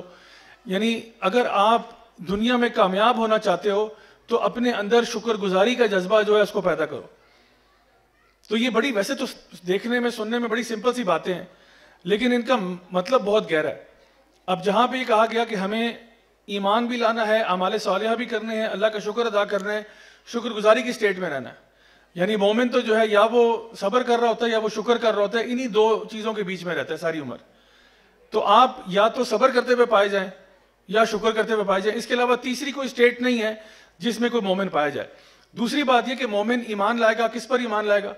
ایمان لانے کا تو ویسے بہت ساری چیزیں ہیں. کس پر ایمان لائیں؟ آمن باللہ وملائکتہ وکتبہ ورسلہ والیوم الآخر والقدر خیرہ وشرہ. سب سے پہلے اللہ پر ایمان لائیں کہ اللہ وحدہ لا شریک ہے، اللہ کے فرشتوں پر، آسمانی کتابوں پر، اللہ کے انبیاء پر، قیامت کے دن پر اور تقدیر پر. یعنی یہ 6 چیزیں جس پر ایک مسلمان ایمان لے کر آتا ہے. یا ایھا الذین آمنوا، اس کی تفسیر جو ہے وہ یہ کہ 6 چیزوں پر آپ ایمان لائیں گے. اور اعمال صالحہ کیا ہیں؟ اعمال صالحہ ایسا نہیں کہ آپ نے اپنی طرف سے کچھ بھی سوچ لیا تو وہ اعمال صالحہ ہو گیا. اعمال صالحہ کی بھی 2 شرائط ہیں. ایک یہ کہ وہ نیت جو ہے وہ خالص اللہ کے لیے ہونی چاہیے. صحیح بخاری کی پہلی حدیث ہے انما الاعمال بالنیات، اعمال کا دار و مدار نیتوں پر ہے. تو نیت خالص اللہ کے لیے ہونی چاہیے. اگر آپ نماز پڑھ رہے ہیں لیکن نیت اللہ کے لیے نہیں ہے تو ایسی نماز قبول ہے؟ اللہ تعالیٰ فرماتے ہیں فَوَيْلٌ لِّلْمُصَلِّينَ الَّذِينَ هُمْ عَنْ صَلَاتِهِمْ سَاهُونَ الَّذِينَ هُمْ يُرَاءُونَ. ہلاک ہو جائیں ایسے نماز پڑھنے والے جو دکھاوے کی نمازیں پڑھتے ہیں اور سستی میں نماز کی طرف آتے ہیں. یعنی نماز پڑھنے کا شوق نہیں، بس آ گئے ہیں چونکہ کسی نے کہہ دیا یا کر دیا، لوگوں کے سامنے اپنے آپ کو نیک دکھانا چاہ رہے تھے تو آ گئے، لیکن اللہ کی رضا کے لیے نماز نہیں پڑھتے. اللہ تعالیٰ فرماتے ہیں ہلاک ہو جائیں ایسے نماز پڑھنے والے. تو نماز پڑھنا ویسے تو بڑا اچھا عمل ہے، ہم کہیں ہم تو جی بڑے اچھے لوگ ہیں، لیکن نیت اگر خراب ہے نماز بھی قبول نہیں ہے. اور پھر کبھی کبھار یہ ہوتا ہے نیت بالکل ٹھیک ہوتی ہے، عمل جو ہے وہ شریعہ کمپلائنٹ نہیں ہوتا. ایک انسان جو ہے وہ نیت اس کی بہت اچھی ہے لیکن کام کو ایسا کر رہا ہے جو غیر شرعی ہے. مثال کے طور پہ کوئی شخص جو ہے وہ کہتا ہے کہ جی میں کسی بھرے بجمے میں جو ہے نا اپنے آپ کو بم سے اڑا دیتا ہوں خالص اللہ کی رضا کے لیے، کیونکہ مجھے یہ لگتا ہے کہ یہ لوگ جو ہیں یہ سارے کے سارے جو ہیں یہ بگڑ چکے ہیں اور کافر ہو چکے ہیں اور یہ ہو چکے ہیں. اگر وہ یہ حرکت کرے گا تو قرآن مجید کی آیات موجود ہے کہ جس نے ایک جان بھی ناحق لی تو کیا ہوا اس کے ساتھ؟ اس نے گویا پوری انسانیت کا قتل کیا ہے. بریکٹ میں بتا رہا ہوں چاہے نیت جتنی مرضی اچھی ہو جائے اس کی. ایک بندہ خالص نیت کے ساتھ، بڑے خلوص نیت کے ساتھ کوئی فیشن شو آرگنائز کرانا چاہتا ہے اور کہتا ہے یہ ساری جو پروسیڈز ہوں گی وہ میں غزہ میں بھجوا دوں گا اللہ کی رضا کے لیے. تو پہلے آپ اللہ کی نافرمانی کریں گے، آپ فحاشی پھیلائیں گے، بدکاری پھیلائیں گے، عریانی پھیلائیں گے، پھر وہی پیسے اللہ کو دیں گے کہ یہ اللہ کے دین کے لیے میں خرچ کروں. اس طرح سے کام نہیں چلتا. آپ کا کام بھی شریعہ کمپلائنٹ ہوگا اور نیت بھی شریعہ کمپلائنٹ ہوگی، تب وہ اعمال صالحہ میں آئے گا. تو عمل صالح ایسا نہیں ہے کہ آپ نے کچھ اٹھے سوچا کہ چلو یہ کام کر لیتے ہیں یہ بھی نیکی ہو جائے گی. یا انسان جو ہے وہ نبی کی سنت کو کراس کر جائے. کس طرح سے؟ نماز کے اندر ہم جو فرض نماز ہے فجر کی اس میں 2 رکھتے ہیں، آپ کہتے ہیں میں خالص اللہ کی رضا کے لیے 3 رکھتے پڑھوں گا، قبول ہے آپ کی نماز؟ نہیں. یہ آپ جتنے مرضی نہیں، آپ کہیں نہیں میں گڑ گڑا کے روؤں گا نماز کے اندر، 3 رکھتے پڑھوں گا، رو رو کے پڑھوں گا، تب بھی قبول نہیں ہے، کیونکہ آپ نے طریقہ جو بتایا گیا تھا اس کو بدل دیا آپ نے. تو ہمیں کہا جا رہا ہے کہ آپ نے الذین آمنوا والے بنو. اللہ کا وعدہ ہے، اللہ کا وعدہ 100% سچا ہے. جو ایمان لائے گا اور اعمال صالحہ کرے گا اس کے لیے مغفرت بھی ہے اور اجر عظیم بھی ہے. اور پھر اگلی آیت میں یہ کہا جا رہا ہے کہ اگر آپ شکر گزار بن جائیں تو یہ اللہ تعالیٰ کی شکر گزاری کا بیان کرنا چاہیے. اچھا اب ایک بڑا اہم سوال جو اکثر لوگ کرتے ہیں وہ یہ کہ مشکلوں میں، مصیبتوں میں، پریشانیوں میں شکر گزاری کیسے اختیار کی جائے. یعنی اچھے وقتوں میں تو شکر گزاری ہو ہی جاتی ہے، لیکن ہمیں یہ کہا کہ حدیث میں آتا ہے کہ اگر کوئی مشکل بھی آئے تو کیا کہو؟ الحمدللہ علی کل حال. اگر مشکل بھی آئے تو کیا کرو؟ الحمدللہ علی کل حال، کہ ہر حال میں اللہ کا شکر ہے۔ اب اس کیفیت تک کیسے پہنچنا ہے مشکل ہے، لیکن میں انشاءاللہ آج سمجھا کے چھوڑوں گا آپ کو، کیونکہ اگر یہ آپ نے سمجھ لیا نا، یقین کریں زندگی میں آپ ٹینشن فری ہو جائیں گے، زندگی میں آپ ٹینشن فری زندگی گزاریں گے۔ تو انشاءاللہ امید ہے کہ جو ہمارے پاس وقت رہ گیا اس میں یہ بات آپ کو سمجھا سکوں۔ سو اس کے اندر میں آپ کو 4 پوائنٹس بتاؤں گا، نوٹ کر لیں، یاد کر لیں، رٹا لگا لیں، گھر جا کے دوسروں کو سکھائیں، سمجھائیں، یقین کریں بہت لوگوں کا فائدہ ہوگا۔ سب سے پہلی بات یہ کہ یعنی برے وقتوں میں بھی اللہ کا شکر گزاری کیسے آتی ہے۔ تو سب سے پہلی بات یہ سمجھ لیں، پوائنٹ نمبر 1 یہ ہے کہ یہ زندگی ایک ٹیسٹ ہے۔ پہلا پوائنٹ کیا ہے؟ یہ زندگی ایک ٹیسٹ ہے، اور یہ آپ کو پتہ ہونا چاہیے۔ اللہ تعالیٰ فرماتے ہیں سورہ ملک میں، الذی خلق الموت والحیات لیبلوکم ایکم احسن عملا، ہم نے موت اور زندگی کو پیدا اس لیے کیا تاکہ تمہارا امتحان لیا جائے کہ تم میں سے احسن عمل کون کرتا ہے۔ تو آپ کو ایکسپیکٹ کرنا چاہیے کہ لائف میں مشکلیں آئیں گی۔ اللہ نے کیا کوئی قرآن مجید کی ایسی آیت ہے جہاں پہ اللہ تعالیٰ نے کہا کہ اے ایمان والو تمہارے لیے ہم نے دنیا کو جنت بنا دیا؟ یا نبی کریم صلی اللہ علیہ وسلم کی کوئی حدیث ہو کہ اے ایمان والو تم پہ کوئی مشکلیں نہیں آئیں گی؟ کوئی ایسی حدیث ہے؟ کچھ بھی نہیں ہے۔ ایک بھی ایسی حدیث نہیں ملے گی، ایک بھی ایسی قرآنی آیت نہیں ملے گی، بلکہ اس کے برعکس آپ کو وہ آیت ملے گی جہاں پہ اللہ تعالیٰ فرماتے ہیں کہ ہم تمہیں ضرور آزمائیں گے، من الخوف والجوع ونقص من الاموال وانفس وثمرات وبشر الصابرین، ہم تمہیں آزمائیں گے، تمہاری زندگی میں اپس اینڈ ڈاؤنز آئیں گے، تمہاری زندگی میں خوف بھی آئے گا، تمہاری زندگی میں لاس آف لوڈ ونز بھی ہوگا، تمہارے عزیز و قارب میں فوتگیاں بھی ہوں گی، تمہارا بزنس بھی اوپر نیچے ہوگا، تمہاری زندگی میں بیماریاں بھی آئیں گی، یہ سارے معاملات ہوں گے، لیکن کیا کرو؟ جو صبر کرنے والے ہیں ان کو خوشخبریاں سنا دو۔ تو سب سے پہلی بات میں آپ کو کہہ رہا ہوں کہ لیٹس بی ریئلسٹک بات یہ کہ میں اور آپ آزمائے جائیں گے۔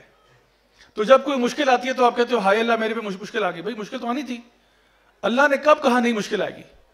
جب مشکل آئے یا پریشانی آئے یا مصیبت آئے تو سمجھ جاؤ کہ اللہ کی طرف سے ٹیسٹ ہو رہا ہے میرا، کیونکہ پرابلم تو تب ہے کہ جب آپ کی ایکسپیکٹیشن یہ نہیں تھی۔ تو کیا آپ یہ سمجھ رہے تھے کہ دنیا جنت ہے؟ کیا آپ کو یہ غلط فہمی تھی کہ اللہ نے آپ کو دنیا میں نہیں جنت الفردوس میں بھیجا ہوا ہے، جہاں پہ کوئی برائی نہیں، کوئی حسد نہیں، کوئی کینہ نہیں، کوئی نفرت نہیں، کوئی امتحان نہیں؟ یہ اگر آپ کی ایکسپیکٹیشن یہ تھی، یہ ایکسپیکٹیشن ہی غلط تھی۔ تو سب سے پہلی بات، یو شوڈ ایکسپیکٹ کہ لائف میں پرابلمز آئیں گی۔ اب ان کے ساتھ آپ ڈیل کیسے کرو گے؟ ہاں یہ سوال ہے، لیکن جان لیں کہ جو بھی مشکل مصیبت پریشانی آئے گی نا، وہ اللہ تعالیٰ کو پتہ ہے کہ آپ کے بس کے اندر ہی ہے۔ لا یکلف اللہ نفسا الا وسعها، اللہ آپ کی کیپیسٹی سے اوپر آپ کو ٹیسٹ نہیں کرے گا۔ ٹیسٹ ہوں گے، کوئی ٹیسٹ آپ کا ہوگا 5 نمبر والا، کوئی 10 نمبر والا، کوئی 50 والا، کوئی 100 والا، کوئی 1000 والا، لیکن ٹیسٹ آپ ہوں گے، یہ میں آپ کو پہلے بتا دوں۔ اور نبی کریم صلی اللہ علیہ وسلم کی حدیث آپ نے فرمایا کہ جب اللہ تعالیٰ کسی سے خیر کا معاملہ کرتا ہے تو اس کو زیادہ آزماتا ہے، اور سب سے زیادہ جو لوگ آزمائے گے وہ اللہ کے نبی تھے، اور آپ نے فرمایا ان میں بھی، اللہ کے انبیاء میں بھی جو سب سے زیادہ آزمائے گے، آپ نے فرمایا وہ میں ہوں۔ تو اگر آپ کے اوپر آزمائش آئی ہے، اس کا یہ مطلب نہیں ہے کہ اللہ آپ سے نفرت کرتا ہے، یہ آزمائش آنی تھی، اگر زیادہ آ رہی ہیں الحمدللہ، اللہ تعالیٰ آپ کو مزید درجات بلند کرنا چاہتا ہے، اللہ مزید اپنے سے قریب کرنا چاہ رہا ہے آپ۔ تو پہلا پارٹ کیا ہوا؟ پہلا ہمارا آج کا پوائنٹ یہ ہے کہ زندگی میں ٹیسٹ آئیں گے، ان کو ایکسپیکٹ کریں، دعا نہ کریں کہ اللہ مجھے فتنوں میں ڈال دے، نعوذ باللہ ثم نعوذ باللہ، یہ والی دعا نہیں کرنی آپ نے، لیکن آپ نے کہنا کہ اللہ مجھے یعنی جو ہے نا وہ اللہم انی اسألک العفو والعافیہ، یا اللہ مجھے عافیت ہی چاہیے دنیا میں، فی الدنیا والآخرہ، دنیا آخرت میں مجھے عافیت ہی چاہیے، خیر ہی چاہیے، لیکن بہرحال پھر بھی ٹیسٹ آئیں گے۔ اور جب ٹیسٹ آئیں تو آپ مینٹلی تیار ہوں کہ بھئی میں نے مینٹلی، فزیکلی، اسپرچولی، ایموشنلی تیار ہوں ہر ٹیسٹ پہ کہ یہ ٹیسٹ ہے، میں نے اس کو ڈیل کرنا ہے، اللہ کی طرف سے یہ میرے اوپر آزمائش ہے، میں نے اس کو بہترین طریقے سے حل کرنا ہے۔ الذین آمنوا وعملوا الصالحات نہیں چھوڑنا۔ یہ آیت کی شروع میں کیا تھا؟ الذین آمنوا وعملوا الصالحات، یہ نہیں چھوڑنا۔ اگر یہ پکڑے رکھوں گا ٹیسٹ، جو مرضی ٹیسٹ آئے، تو پھر مغفرت بھی کا وعدہ بھی ہے اور جنت کا وعدہ بھی ہے، اجر عظیم کا وعدہ بھی ہے۔ تو ٹیسٹ آئے گا لیکن میں نے الذین آمنوا وعملوا الصالحات والا ہی بننا۔ تو پہلا پوائنٹ کیا ہو گیا کہ زندگی ایک ٹیسٹ ہے۔ دوسرا پوائنٹ یہ ہے کہ وہ انگلش کا ایک ایکسپریشن ہے، وہ کہتے ہیں whatever doesn't kill you only makes you stronger۔ جو بھی زندگی کی مشکلیں اور مصیبتیں، اگر آپ مر نہیں گئے نا تو یقین کریں آپ اس آزمائش میں سے زیادہ طاقتور ہو کے باہر نکلیں گے۔ کیونکہ دیکھیں یہ پتہ کیسے چلے گا کہ ایک انسان کے اندر کتنا صبر ہے جب تک آپ اس کو صبر والی سچویشن میں نہیں ڈالو گے۔ ایک انسان کے اندر ایک خیر کا پہلو ہے، اس میں بہادری ہے، لیکن ابھی نظر نہیں آ رہی. وہ بہادری کا پتہ کیسے چلے گا جب تک آپ اسے خوف کی کسی سچویشن میں نہیں ڈالتے. تو اگر آپ کسی سچویشن میں آ گئے ہیں، either you will win or you will learn. یا آپ جیت جائیں گے یا آپ سیکھ جائیں گے، either way وہ آپ کے فائدے کی چیز ہے. تو جو بھی مشکل مصیبت آتی ہے وہ آپ کو تباہ کرنے اور برباد کرنے کے لیے نہیں آتی، بلکہ کچھ ایسے امپورٹنٹ لیسنز ہوتے ہیں جو آپ کو سکھانے آتی ہے. اور میں آپ کو بتاؤں کہ پرہیپس پین یا تکلیف شاید آپ کے بہترین استادوں میں سے ایک استاد ہوگا آپ کی زندگی میں. ایسے سبق جو آپ نے کسی کتاب سے نہیں سیکھے وہ آپ پینفل ایکسپیرینسز سے سیکھ جائیں گے. ایسی کوالٹیز جو آپ کی کسی اور شخص نے باہر نہیں نکالی آپ کے اندر سے، وہ پینفل ایکسپیرینسز آپ کے اندر سے کوالٹی باہر نکال دیں گے. تو آپ نے ہمیشہ یہ دیکھنا ہے کہ جو بھی آپ کے اوپر ٹرائل ٹیسٹ ڈیفیکلٹی آ رہی ہے وہ آپ کو آپ کے اندر سے امپروومنٹ نکالنے کے لیے آتی ہے، آپ کو بہتر بنانے کے لیے آتی ہے. تو پہلا چیز کیا تھی کہ ہم نے دیکھا کہ زندگی ٹیسٹ ہے، ہم آزمائے جائیں گے، ہمیں پتہ ہونا چاہیے. دوسری بات یہ ہے کہ جو بھی مشکل مصیبت پریشانی آتی ہے وہ اصل میں ہمیں اسٹرانگر بنانے کے لیے آتی ہے، اور ہمارے اندر سے وہ کوالٹیز نکلتی ہیں جو پاسبل نہیں تھی. اور میں آپ کو بتاؤں کسی ٹیچر کے لیے یہ ممکن ہی نہیں ہے کہ وہ جان سکے کہ اسٹوڈنٹ کتنے پانی میں ہے یا اسٹوڈنٹ کتنا کوالیفائڈ ہے یا اسٹوڈنٹ کتنا نالجبل ہے جب تک اس اسٹوڈنٹ کا ٹیسٹ نہیں ہوگا. ٹیسٹ ہوگا تو پھر جا کے پتا چلے گا کہ واقعی میں اس نے کتنا سکور کیا اور یہ کہاں تک پہنچا ہے. تو اس لیے دوسری بات یہ کہ whatever doesn't kill you only makes you stronger. تیسری بات یہ ہے کہ جو بھی مشکلیں آتی ہیں، پریشانیاں آتی ہیں، یہ اصل میں ہمارے گناہوں کا کفارہ بھی ہوتی ہیں.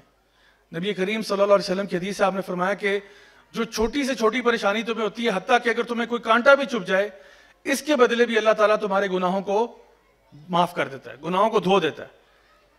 اب کانٹا چبھنا کتنی چھوٹی سی چیز ہے، اور یہ فرمایا اس سے پہلے کہ چھوٹی سے چھوٹی پریشانی بھی ہو، حتیٰ کہ کانٹا بھی چبھ جائے. تو چھوٹی سے چھوٹی پریشانی جو ہے وہ تو یہ بھی ہو سکتی ہے کہ آپ کو 2 سیکنڈ کے لیے کبھی آپ گھر سے باہر نکلے اور آپ کو لگا کہ میری چابیاں کہاں رہ گئی ہیں. تو وہ چابیاں کہاں رہ گئی، آپ نے تھوڑا سا سرچ کیا، یہ جو 2 سیکنڈ کی تکلیف ہوئی تھی آپ کو، اس کے بدلے بھی اللہ تعالیٰ آپ کے کچھ گناہوں کو دھو دیتا ہے. تو جان لیں کوئی بھی تکلیف آپ کی ضائع نہیں جاتی. اللہ کو پتہ ہے، اللہ کو آپ کے دل کے حال بھی پتہ ہے. چھوٹی سے چھوٹی تکلیف ہو تو رہا یہ کہ کوئی بڑی مشکل آپ پہ آئی ہو، کوئی بڑی پریشانی آپ پہ آئی ہو، اس سے سوچیں کتنے گناہ آپ کے دھل رہے ہوتے ہیں. جب کوئی شخص بیماری کے اندر ہوتا ہے، یہ بھی ایک تکلیف ہے نا. ہمیں کہا کہ جب کسی بیمار سے ملنے جاتے ہو تو اسے کیا کہو، لا باس طہور انشاءاللہ، کہ آپ فکر نہ کرو یہ تمہارے پیوریفیکیشن کا ذریعہ بنے گی، تمہاری صفائی کا ذریعہ بنے گی. اور حدیث میں آتا ہے کہ ایک بیمار شخص جو یہی کہتا ہے کہ الحمدللہ علی کل حال، بیماری میں بھی اللہ کا شکر ادا کرتا ہے، وہ بیماری سے جب باہر نکلتا ہے تو ایسا نکلتا ہے جیسے ایک نیو بورن بیبی ہوتا ہے. گناہ اس کے جھڑ چکے ہوتے ہیں.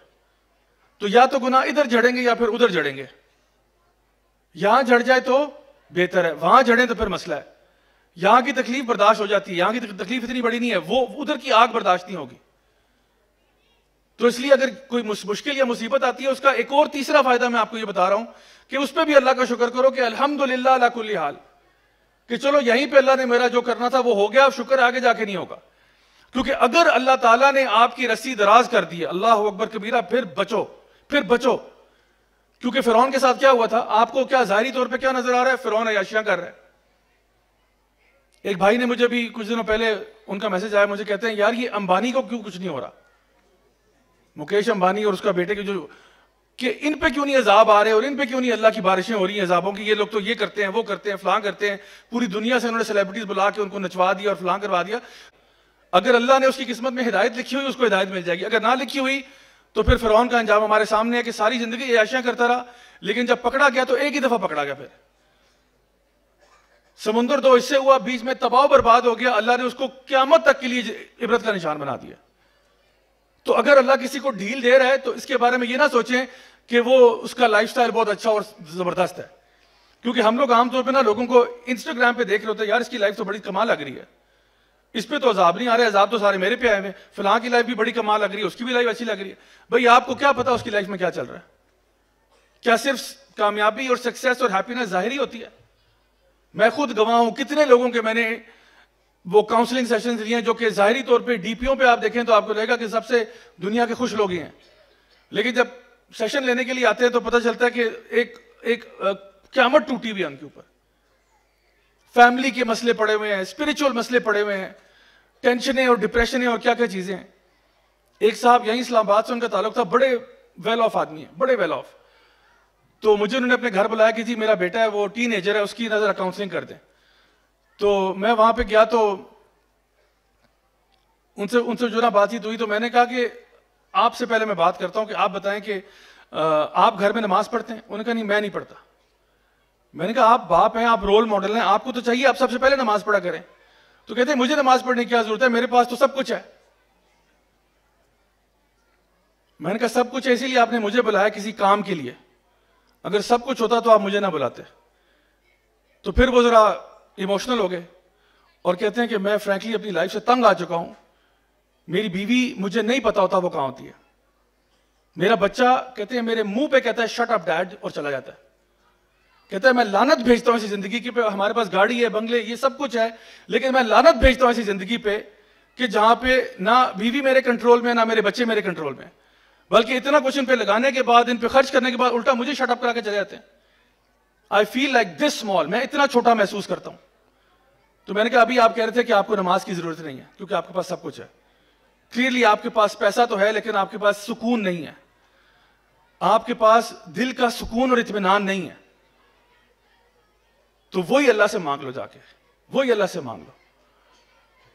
تو یہ جو دنیا میں اگر اللہ تعالیٰ نے کسی کو ڈھیل دے دی ہے نا, تو یہ نہ سمجھے کہ وہ ہو ماشاءاللہ بہت اوپر چلا گیا, وہ شاید اس کی پکڑ قریب ہو. تو اگر اللہ تعالیٰ ہمیں آزما لیتا ہے زندگی میں اور ہمیں تھوڑی بہت ڈیفیکلٹیز آ جاتی ہیں, تو اس پہ بھی الحمدللہ کہنا چاہیے کہ الحمدللہ ہمارے گناہ جو ہیں وہ اس کے ذریعے جھڑ رہے ہیں. اور آخری بات یہ, چوتھا پوائنٹ وہ یہ ہے کہ یہ بات تو میں چاہوں گا کہ آپ اس کو نا گھول کے پی جائیں. وہ کیا ہے کہ اللہ کے پلان سب سے بیسٹ ہوتے ہیں. روز جب صبح اٹھے نا, 2 دفعہ صبح, 2 دفعہ دوپہر میں, 2 دفعہ شام میں, اب آوازیں بلند کہہ دیا کریں اللہ کے پلان سب سے بیسٹ ہوتے ہیں, اللہ کے پلان سب سے بیسٹ ہوتے ہیں. اور پھر یقین کریں اس بات پر کہ اللہ کے پلانز واقعی میں بیسٹ ہوتے ہیں. شاید میری عقل میں سمجھ میں وہ بات نہیں آتی, لیکن واقعی اللہ کے پلانز بیسٹ ہوتے ہیں. اللہ تعالیٰ کے پلانز کیوں بیسٹ ہوتے ہیں؟ کیونکہ اللہ تعالیٰ العلیم ہے اور الحکیم ہے. سب سے زیادہ علم والا بھی اللہ ہے اور سب سے زیادہ حکمت والا بھی اللہ ہے. اور میری عقل نہ اتنی ہے نہ میری حکمت اتنی ہے, اور میں دنیا کائنات کی چیزوں کو بالکل بھی نہیں سمجھ سکتا. ہمیں اللہ تعالیٰ نے کچھ چھوٹی موٹی چیزیں دی ہوئی ہیں. ہمارے پاس آئی سائٹ ہے, آپ سب کو میں نظر آ رہا ہوں اس وقت, لیکن اس دیوار کے پیچھے کیا ہے نہیں پتا. آئی سائٹ ہے لیکن اتنی بھی نہیں ہے. آپ سب کو امید کرتا ہوں میری آواز آ رہی ہوگی. آواز آ رہی ہے لیکن ساتھ والی مارکی میں کیا باتیں چل رہی ہیں ہمیں نہیں پتا. تو ہماری ہیئرنگ بھی ہے لیکن اتنی بھی نہیں ہے. ہمیں اللہ تعالیٰ نے اسٹرینگتھ دی, ہم کوئی پانی کا گلاس اٹھا لیتے ہیں, مائکروفون اٹھا لیتے ہیں, کتاب اٹھا لیتے ہیں, یہ ٹیبل بھی اٹھا لیں گے انشاءاللہ, لیکن باہر کھڑا ہوا ٹریکٹر یا بس ہم نہیں اٹھا سکتے. تو طاقت ہے لیکن اتنی بھی نہیں ہے. اسی طرح سے اللہ تعالیٰ نے ہمیں عقل عطا فرمائی ہے. عقل ہے, ہم چیزیں سوچ سکتے ہیں, سمجھ سکتے ہیں, لیکن اتنی بھی نہیں ہے کہ ہم پوری کائنات کے سارے راز سمجھ جائیں, پورے کائنات کے سارے فیصلے سمجھ جائیں. وہ اللہ کو ہی پتہ ہے کہ وہ کیا ہے. بٹ یہ آپ کو کم از کم پتہ ہونا چاہیے کہ اللہ کا پلان جو بھی ہوگا وہ میرے لیے بیسٹ ہوگا. صحابہ کہا کرتے تھے کہ جب ہم اللہ تعالیٰ سے دعا کرتے ہیں اور ہماری دعا قبول ہوتی ہے تو بڑی خوشی ہوتی ہے, اور جب دعا قبول نہیں ہوتی تو زیادہ خوشی ہوتی ہے, کیونکہ پہلے جو ہم نے مانگا تھا وہ ہماری چاہت تھی, اب جو ہوگا وہ اللہ کی چاہت سے, اللہ کی مرضی سے ہوگا, اور یقیناً اللہ کی مرضی ہماری مرضی سے تو بہتر ہی ہے. پتہ نہیں اللہ تعالیٰ کیا خیر دینے لگا مجھے اس میں. میری جو دعا میں نے مانگی تھی وہ تو پوری نہیں ہوئی, لیکن پتہ نہیں اس کے بدلے میں اللہ کیا دے گا, کیونکہ مجھے یقین ہے اس بات کا, مجھے یقین ہے کہ اللہ میری ماں سے زیادہ محبت کرتا ہے میرے سے. مجھے یقین ہے اس بات کا کہ اللہ تعالیٰ کا وعدہ سچا ہے کہ اگر میں ایمان لے آؤں, اعمال صالحہ کروں, اللہ تعالیٰ مجھے معاف بھی کر دے گا, اللہ تعالیٰ مجھے اجر عظیم عطا فرمائے گا. مجھے یقین ہے اس بات کا. مسئلہ تب ہوتا ہے جب ہمارا یقین جو ہے نا وہ اللہ کی ذات سے اٹھ کر کسی اور چیز پر چلا جاتا ہے, کہ مجھے یقین ہے میں فیل ہو جاؤں گا, یقین ہے میں تباہ ہو جاؤں گا, یقین ہے میں برباد ہو جاؤں گا. کس نے کہا آپ کو برباد ہو جائیں گے؟ کس نے کہہ دیا؟ اللہ پر یقین کرو, لوگوں پر, بندوں پر اور اپنی دماغ اور عقل پر یقین نہ کرو. اللہ پر یقین کرو کہ اللہ کبھی تمہیں ضائع نہیں کرے گا. جو بھی ہوگا ایک تو وہ تمہاری کیپیسٹی کے اندر ہی ہوگا, لا یکلف اللہ نفسا الا وسعہا, اور جو بھی کچھ ہوگا وہ تمہیں اوپر اٹھانے کے لیے آئے گا, تمہارے درجات بلند کرنے کے لیے آئے گا, تمہارے گناہوں کو معاف کرنے کے لیے آئے گا. میں آپ کو بتاؤں میری لائف میں کئی ایسے واقعات ہوئے جہاں پہ مجھے ایسا لگا کہ پتہ نہیں یہ میرے ساتھ ایسا کیوں ہوا ہے, کیا اس کی کیا ضرورت تھی. چاہے وہ کہیں پہ انسان ہوتا ہے نا، کہیں پہ داخلہ لینا ہوتا ہے تو وہاں داخلہ نہیں ہوتا آپ کا. آپ کسی اسکول میں اپلائی کرتے ہیں، ادھر آپ کا ایڈمیشن نہیں ہوا. کسی کالج کے لیے اپلائی کرتے ہیں، ادھر داخلہ نہیں ہوا. کسی یونیورسٹی میں اپلائی کیا، ادھر نہیں ہوا. کہیں جاب کرنا چاہتے تھے یا کوئی بزنس سیٹ اپ کرنا چاہتے تھے، وہ نہیں ہوا جو آپ چاہتے تھے. کسی سیکنڈری رول میں چلے گئے آپ. اب آپ رو رہے ہیں کہ ہائی میرے ساتھ ایسا کیوں ہوا، حالانکہ اس میں ایسی کیا بات تھی؟ کون سی قیامت آ جانی تھی اگر میرا ایڈمیشن وہاں نہ ہوتا یا وہاں پہ جاب نہ لگتی؟ کون سی کوئی آسمان پھٹ جانا تھا؟ لیکن اللہ کا فیصلہ تھا نہیں ہوا. آپ نے بہرحال کوشش پوری کی اپنے طور پہ. تو اللہ تعالیٰ آپ کو بتا دیتا ہے کہ کچھ عرصے کے بعد ہی کہ وہ فیصلہ کیوں ہوا تھا آخر. تو آپ کا کام یہ ہے کہ آپ محنت ضرور کریں، کوشش ضرور کریں، جس بھی راستے کی طرف آپ جانا چاہتے ہیں ہو جائے الحمدللہ. نہیں ہوتا کوئی مسئلہ نہیں، اللہ تعالیٰ ہمارے ساتھ ہے، کوئی ٹینشن کی بات نہیں ہے. تو اللہ کے پلانز کیا ہوتے ہیں؟ بیسٹ ہوتے ہیں. بس یہ اپنے ساتھ چیز باندھ لو کہ اللہ کے پلانز ہمیشہ بیسٹ ہوتے ہیں. اور میں بے وقوف ہوں، میری عقل اتنی نہیں ہے، میری سمجھ اتنی نہیں ہے، یہ اپنے آپ کو بتایا کرو کہ میں بے وقوف ہوں، مجھے نہیں پتا، مجھے نہیں پتا، میری عقل اتنی نہیں ہے، میری سمجھ اتنی نہیں ہے. اللہ کے پلانز کمپلیٹ ہیں. تو جو اللہ نے میرے لیے فیصلہ کیا ہوگا وہ بیسٹ ہوگا. تو یہ بات یاد رکھیں کہ جب آپ اللہ کے ساتھ یہ ریلیشن شپ آپ کا ہوگا نا، جب آپ کو یہ پتا ہوگا کہ اللہ میرے لیے کافی ہے، حسبی اللہ بھی اور حسبنا اللہ و نعم الوکیل بھی، پھر آپ اللہ کے سپرد کر دیں اپنے سارے معاملات. حسبنا اللہ و نعم الوکیل کیا ہے؟ اللہ میرے لیے کافی ہے. اور بہترین وکیل جو ہے، بہترین وکالت کرنے والا اللہ ہے. وکیل کا معاملہ کیا ہوتا ہے؟ آپ اپنا سارے غم لیتے ہو، اپنا کیس بناتے ہو، وکیل کو پکڑا دو، جی تو جان تیرا کام جانے، کیونکہ مجھے کیس لڑنا نہیں آتا، میں لیگل ٹرمنالوجیز نہیں سمجھتا، بھائی جان یہ فائلیں پکڑیں، اب مجھے کیس جتوائیں. یہی کام اپنے اپنے غموں اور دکھوں کے ساتھ کرنا ہے. کیس بنائیں، اللہ کے سپرد کر دیں. اور اللہ نعم الوکیل، بہترین، اللہ وہ وکیل ہے جو کبھی کیس نہیں ہارتا. اپنے سارے غموں کا پیکج بنڈل بنا کے نا اللہ کے سپرد کریں گے، یا اللہ تو جان تیرا کام جانے، میں تجھ پہ بھروسہ کرتا ہوں، یا اللہ میں تجھ سے محبت کرتا ہوں، یا اللہ مجھے پتا ہے تو مجھے کبھی ضائع نہیں کرے گا. تو پھر آپ کا دل جو ہے نا وہ ریلیکس ہو جاتا ہے، کیونکہ کیس آپ نے اللہ کے حوالے کر دیا. آپ کے پاس تو ہے ہی نہیں فائل آپ کے پاس تو ہے ہی نہیں، آپ نے تو اللہ کے سپرد کر دیا سارا معاملہ. تو پھر آپ ریلیکس ہو جاتے ہیں. پھر پتہ کیا معاملہ ہوتا ہے؟ پھر آپ اللہ کو نہیں بتاتے کہ اللہ میری پرابلمز کتنی بڑی ہیں، آپ اپنے پرابلمز کو بتاتے ہو میرا رب بہت بڑا ہے. تم جانتے ہو میرا رب کون ہے؟ میرا رب بہت بڑا ہے. تم کون ہوتے ہو میری زندگی میں آنے والے؟ یعنی پھر یہ چینج آف مائنڈ سیٹ ہے بالکل. تو اس مائنڈ سیٹ کے ساتھ جب آپ زندگی گزاریں گے نا تو آپ کو کبھی غم، ٹینشن، ڈپریشن، یہ چیزیں آپ کے ارد گرد پھڑکیں گی بھی نہیں، کیونکہ آپ کا اللہ سے ریلیشن شپ اتنا مضبوط ہو چکا ہے، اللہ پر یقین ہو چکا ہے. اور اپنے غموں پر یقین نہیں ہے آپ کو اپنے رب پر یقین ہے. تو یاد رکھیں زندگی ایک ٹیسٹ ہے. Whatever doesn't kill you only makes you stronger. جو بھی مشکل آتی ہے اس سے ہمارے گناہ جو ہیں وہ جھڑ جاتے ہیں، اور اللہ کے پلانز بالآخر سب سے بیسٹ ہوتے ہیں. یہ 4 چیزیں اپنے ساتھ باندھنے اور ہر حال میں اللہ کا شکر ادا کریں، اور جنت جو ہے نا وہ دروازے کھلے ہوں گے اور آپ وہاں داخل ہو رہے ہوں گے. اللہ تعالیٰ ہم سب کو نیک عمل کرنے کی توفیق عطا فرمائے. بارک اللہ فیکم، والسلام علیکم ورحمۃ اللہ وبرکاتہ. ولا تحسبن الله غافلا عما يعمل الظالمون إنما يؤخرهم ليوم تشخص فيه الأبصار مهطعين مقنعي رؤوسهم لا يرتد إليهم طرفهم وأفئدتهم هواء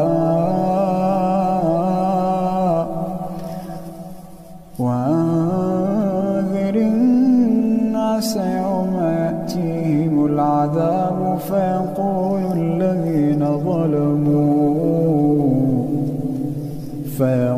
الذين ظلموا ربنا أخرنا إلى أجل قريب نجب دعوتك ونتبع الرسل أولم تكونوا أقسمتم من قبل ما لكم من زوال وسكنتم في مساكن الذين ظلموا أنفسهم وتبين لكم كيف فعلنا بهم وضربنا لكم الأمثال وقد مكروا مكرهم وعند الله مكرهم وإن كان مكرهم لتزول منه الجبال فلا تحسبن الله مخلف وعده رسله إن الله عزيز ذو انتقام